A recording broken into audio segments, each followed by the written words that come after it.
kita dengarkan cerita Timun Mas, cerita anak dari Jawa Tengah. Pada zaman dulu kala, hiduplah sepasang suami istri. Mereka adalah petani yang tinggal di sebuah desa di dekat hutan. Mereka hidup bahagia.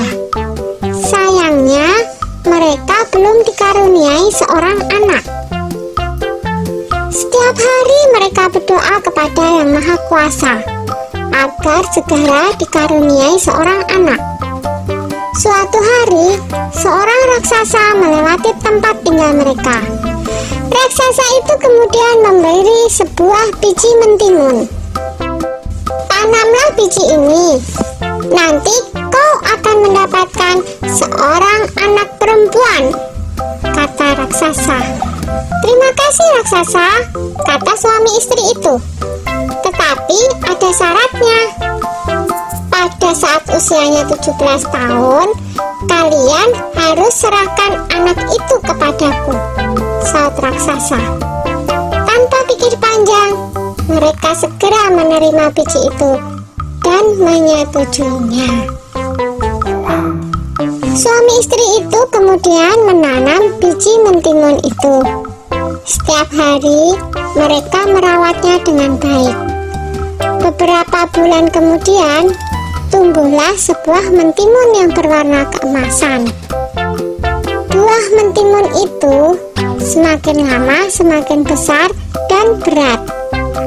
Ketika masak, mereka memetiknya. Dengan hati-hati, buah itu pun mereka potong. Betapa terkejutnya mereka, karena di dalam mentimun itu ada seorang anak bayi perempuan yang cantik dan lucu. Tahun demi tahun berlalu, Timun Mas tumbuh menjadi gadis yang cantik jelita. Kedua orang tuanya sangat bangga padanya. Tapi mereka juga takut, karena pada usia 17 mereka harus menyerahkan Timun Emas kepada raksasa sesuai dengan perjanjian mereka.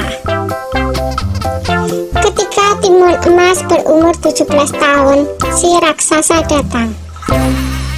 Pak Tani berkata, "Tunggulah sebentar, Timun Emas sedang bermain.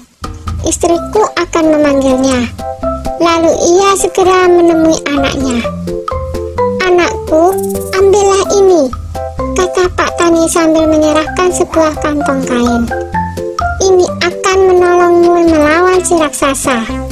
Sekarang, larilah secepat mungkin." Timun Mas pun segera melarikan diri.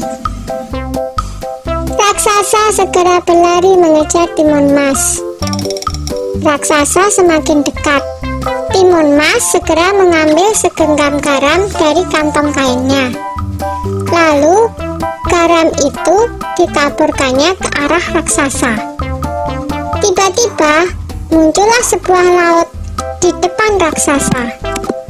Dia terpaksa berenang dengan susah payah.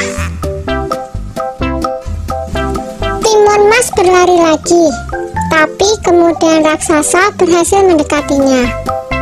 Timun Mas kembali mengambil benda ajaib dari kantongnya dan dilemparkannya ke arah raksasa.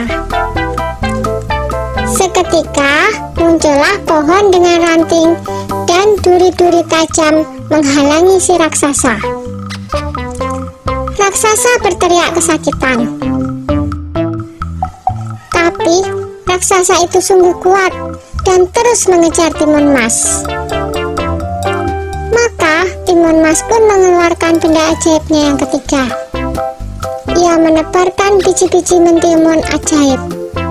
Seketika itu pula tumbuhlah kebun mentimun yang sangat luas. Sampai akhirnya Timun Mas melemparkan benda ajaib terakhirnya, yaitu segenggam terasi udang yang berubah menjadi danau lumpur yang sangat luas. Raksasa itu akhirnya terjerembab di danau lumpur itu dan tak bisa lolos lagi. Timun Mas selamat dari kejaran raksasa. pun kembali ke rumah orang tuanya. Ayah dan ibunya sangat senang melihat Timun Mas berhasil selamat. Sejak saat itu, mereka hidup bahagia bersama-sama. Sudah dulu ya cerita Timun Masnya. Jumpa lagi.